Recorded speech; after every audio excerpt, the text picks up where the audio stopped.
আসসালামু আলাইকুম। একই উপসর্গ অথচ শব্দে ব্যবহারের উপর নির্ভর করছে এটা কি অর্থ প্রকাশ করবে।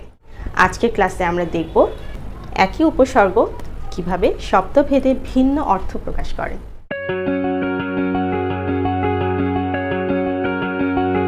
অকেজ, অচেনা, অপয়া এই শব্দ তিনটিতে অ উপসর্গ ব্যবহৃত হয়েছে, কিন্তু আজকে আমরা দেখব এই উপসর্গগুলো কি অর্থ প্রকাশ করছে।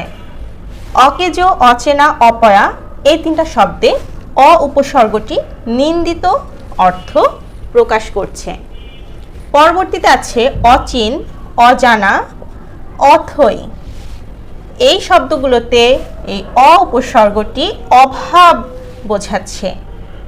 দেখেন, একই উপসর্গ অ অকেজ, অচেনা, অপয়াতে নিন্দিত অর্থ প্রকাশ করছে, আবার অচিন, অজানা, অথৈ এই শব্দগুলোতে অভাব অর্থ প্রকাশ করছে। অঝরে এই কথাটিতে আবার এই অ উপসর্গটি ক্রমাগত অর্থ প্রকাশ করছে। অঝরে যখন বৃষ্টি পড়ে তখন আমরা বলি অঝরে বৃষ্টি পড়ছে। তখন কেন অঝরে কথাটা বলি? কারণ এক নাগারে বা ক্রমাগত বৃষ্টি পড়তে থাকে, অর্থাৎ অ উপসর্গটি এখানে ক্রমাগত অর্থ প্রকাশ করেছে। তারপর দেখেন আকারা, আধোয়া, আলুনি এই তিনটা শব্দে এই যে আ উপসর্গটি কি অর্থ প্রকাশ করছে? অভাব। চালের মধ্যে আপনার ছোট ছোট পাথর থাকে বা বিভিন্ন ময়লা থাকে, তখন এটাকে যদি পরিষ্কার না করা হয়, পরিষ্কারের কোনো অভাব থাকে, তখন সেটাকে আমরা বলি আকারা চাল। আধোয়া, কোনো কিছু ধোয়া না থাকলে আমরা বলি আধোয়া। আলুনি, লবণের অভাব থাকলে আমরা বলি আলুনি। অর্থাৎ এই শব্দগুলোতে আ উপসর্গটি অভাব অর্থে ব্যবহৃত হয়েছে। কদবেল, কদর্য, কদাকার এখানে কদ উপসর্গ। কদ এখানে কি উপসর্গ ব্যবহার হয়েছে? কদ। এই উপসর্গটি কি অর্থ প্রকাশ করছে? নিন্দিত।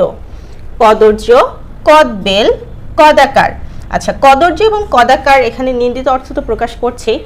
কদবেল এটা একটু পয়েন্ট করে রাখবেন, কারণ কদবেল শব্দটিতে কদ এটা নিন্দিত অর্থ প্রকাশ করছে, দেখলে কিন্তু সহজে এটা আইডেন্টিফাই করা যায় না। সুতরাং কদবেল শব্দের কদ শব্দটি দ্বারা আমরা বা কদ উপসর্গটি দ্বারা আমরা কি অর্থ প্রকাশ করছি?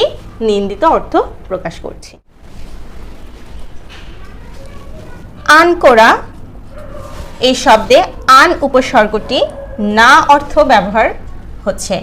আনকোরা অর্থাৎ নতুন, অর্থাৎ যেটা এখনো ব্যবহার করা হয়নি, আনকোরা। আনচান, আনমোনা এগুলো আন উপসর্গ ব্যবহার হয়েছে, কিন্তু এখানে আন উপসর্গটি বিক্ষিপ্ত অর্থ প্রকাশ করছে। অর্থাৎ আনমোনা, যখন কারো মন বিক্ষিপ্ত অবস্থায় থাকে তখন আমরা বলি তুমি এত আনমোনা রয়েছ কেন। উন পাজুরে, 19 এখানে এই যে উন উপসর্গ ব্যবহার হয়েছে, তাই না? এই উপসর্গগুলো কম অর্থ প্রকাশ করছে। উন এই উপসর্গটি কি অর্থ প্রকাশ করছে? কম। স্বরাজ, সরব, সঠিক, সপাট ভালো করে খেয়াল করেন। স্বরাজ, সরব, সঠিক, সপাট এখানে স উপসর্গটি কি অর্থ প্রকাশ করছে? সঙ্গে। তারপর দেখেন সাজিরা, সাজোয়ান এবং সাজোয়ান এটাও খুবই ইম্পর্টেন্ট।